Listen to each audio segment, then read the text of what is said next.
All right, we got her all loaded down for the day. Well, for a couple hours anyway. We've got all of the wooden posts to finish up our corner in the southeast corner of the property.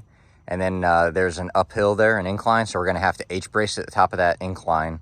So we've got all of the wood for that. We threw a tarp on the roof because we're expecting rain today. Intermittent showers until like noon, and then like 70% chance of thunderstorms this afternoon. So I know we're gonna get wet, and I just wanna be able to throw my tools in here and pull the tarp down and cover up the electric tools, which we have most of shoved back here and in the floorboard up there. So got the auger, won't need the post tamper right now, level, crimper.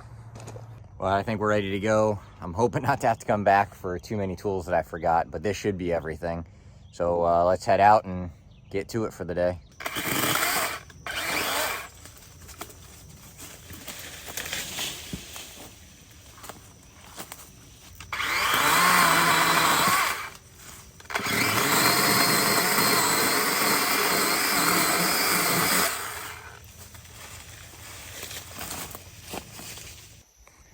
All right, we got us a path cleared in. Took down a bunch of stuff through here. Stacked it up along these trees here so I can come back and cut up for firewood later. And then we had to take out a couple trees along our fence line because they were just a little close and they were keeping us from having a nice straight line. Most of these trees out here are junk anyway, from when they clear cut and then just let it grow back. Like, everything is growing back from what they left behind. And then also there's vines just everywhere. So you can see this is the path that they originally cut down the property line. You can see this.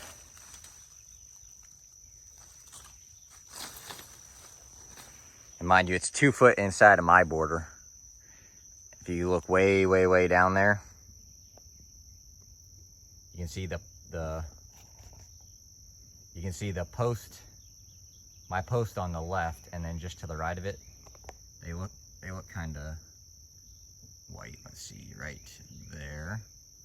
And then that one on the right is actually the property line. So, but now we get the Jeep in here.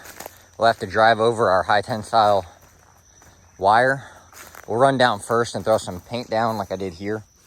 That's where all the T-posts are gonna go. But then I ran out of paint, like I think this is my last mark, maybe one more. So we'll run down, continue with the new paint just in case we mess up our high tensile wire, just so we don't have to run another whole length of it.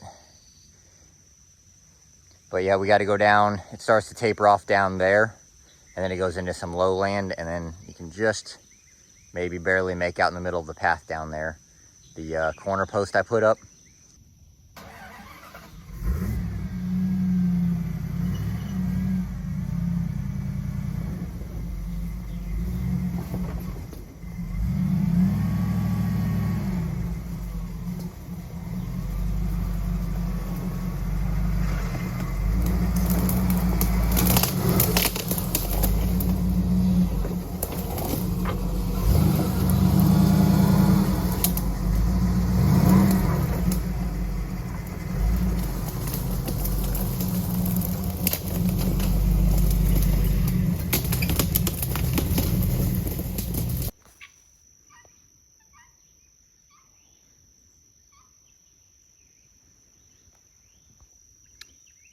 My ticketing friends are back.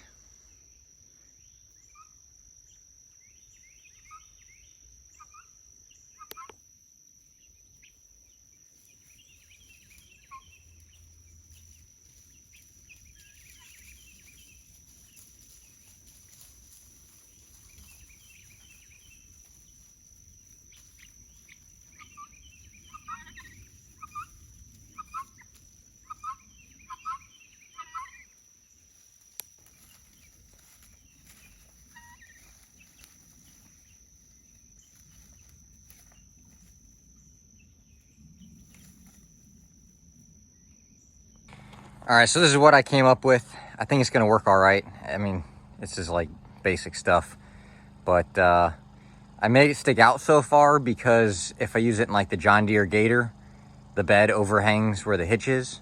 So I want to give myself some room on the John Deere Gator to have the tailgate down and be able to haul stuff with the tailgate open, as well as a roll of fence. So it's only 200 pounds per roll, or like 180 and change.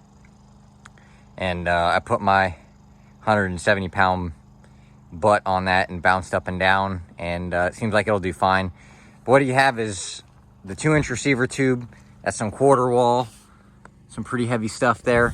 And then I just welded, don't mind all the slag, just welded on a plate here, and then this pole. And then what'll happen is the fence is laying on the ground over there. We'll slide this through, put a hook in it, lift it with the excavator, and then just slide it right on top of this, like so. And then we can attach the fence to the corner pole and then just drive or park up a distance and then by hand pull it if the terrain doesn't allow us to drive. So we're gonna go shove this in a roll of fence and grab it with the excavator and see if we can get at least 300 feet of fence up. All right, there she is. Chain's disconnected, ready to roll. Might be a little bit weight on the back there, but I think she's gonna be all right. If she fails, we'll figure something else out. Well, we're building fence now and dealing with some ticks. Look at that guy. Well, look at them white legs. I always keep a tick spoon on the Jeep keys. That's like tick number 4 today. They're everywhere out here. Those guineas probably putting in some work, but they'll never keep up. And damn ticks are everywhere. Look at my shitty fence. We're just back out here building fence. Day 2, I think. No, maybe day 2.5. A lot of rain yesterday. We got a bunch of T-posts in, H-brace down there where the elevation changes quite a bit. And we're gonna lop all those off at 5 feet eventually, but that doesn't need to be done now, so we're just gonna leave it by, I'm talking about the wood posts down there. They're 8 foot long, they don't need to go on the ground that far. As long as they're in the ground far enough that they're kind of anchored, and then that the cables you add to it reinforce it pretty well, so.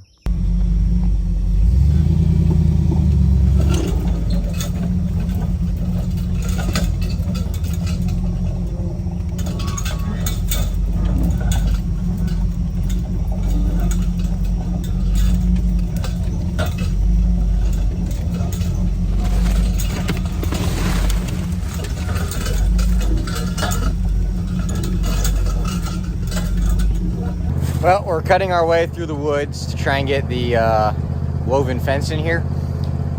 And we pretty much cut the entire south and west border yesterday. I had about 100 more feet to do today.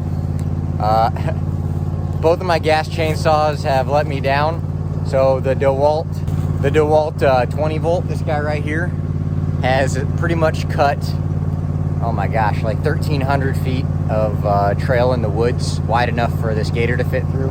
It's about 6 foot wide, and you can kind of see what we're dealing with here. So I can't tell you how many hundreds of trees this saw has cut down.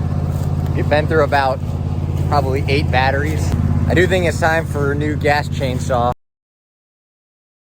I got a Pool & Pro, like 49cc, and it's just older. The plastic's starting to let go on it, which is, it fired right up even though I pulled it out from under the wood pile. But then a plastic arm that opens the throttle body, the valve, or the butterfly valve or whatever, the air, that lets the air in, that arm decided to let go. So that saw was down, so then I pulled out my brother's Pool & Pro 42cc's, and it's doing great, but the chain keeps jumping and now it's chewed up and I don't have any more chains. So, but you know, using that little saw, I'm trying to cut, I'm not cutting trees off low enough, obviously. You can see here, full skid plate underneath, but somebody didn't cut that one off low enough. And although we have like 10 winches that could fit this gator, we don't have one on here yet. So fortunately we brought the come along to a strap and then just the nearest sizable tree. And we're gonna come along this thing on out of here.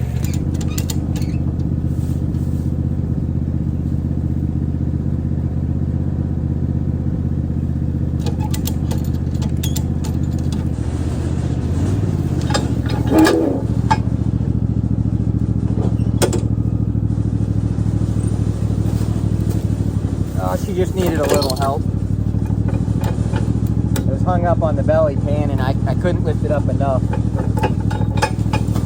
to get it over, so the winch helped, or the come along helped.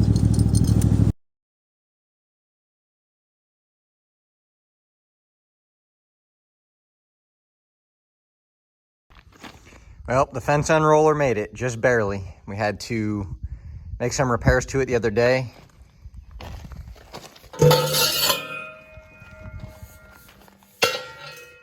You see down here, it ended up ripping the tube, not even the weld. There was like the weld and then like a 1/4 to a 1/2 inch of material for the tube and then the rip.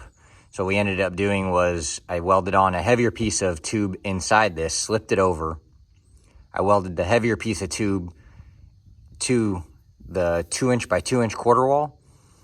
And then I slipped this over it and then welded it here and here, and then had to weld a little more around here, which is not beautiful, but it wasn't meant to be beautiful. It worked. So we pulled out probably somewhere over 4,000 feet of fence with that, but we're ready to take it off and kind of re-outfit this mess that I have back here. I'll need most of these tools today, but we're really just pulling the last 50 feet of fence and then putting in some T-posts and finishing her out.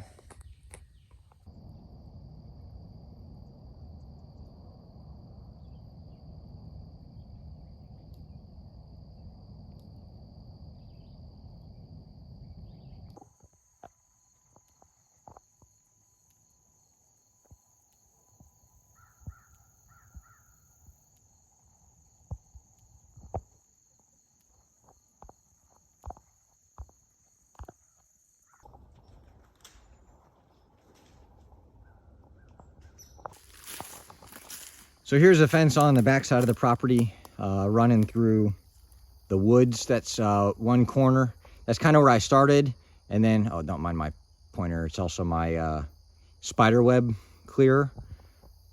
But that's the corner where we started with the Jeep, and we started out that way. So this is pretty much where we started the back of the property as well. From there, and then we pulled all the way through the woods. It's not the straightest fence, but I wanted to cut down as little as possible, and I will admit I did staple it to quite a few trees. I know that's not uncommon. Still not necessarily proud of it. And there's, you know, because the terrain back here varies so much, there are some spots in the fence that are kind of open, like that one there. But my plan is to either come back eventually if it's an issue and put like a ground staple in. Just bend some rebar over and hammer it in if I find it necessary, because I do eventually want pigs out here. But I could also just throw another T-post in those low spots and just pull the fence down, because really only a couple spots. We're good all the way that way. There's this spot right here, and then through the woods there might be like 1 or 2 more elevated spots. But overall, the fence turned out really nice, considering anyway. But in addition to stapling the fence down or adding posts, it's like spider season out here. In addition to stapling the fence or adding the posts, in the pig area, I'll run a solid electric fence wire around the bottom so that they don't even mess with the fence. That'd be probably the cheapest and easiest route, as opposed to like burying the fence, because regardless of your fence, the pigs will get up under it, dig you a little hole, and then get their nose up under the fence and lift. And they are quite powerful if you've never dealt with pigs before. I haven't dealt with them since I was like 100 pounds, but they had no problem at almost any stage of their life picking me up and throwing me across their back and then taking off. So talk about a fun ride. That is an interesting ride, at least.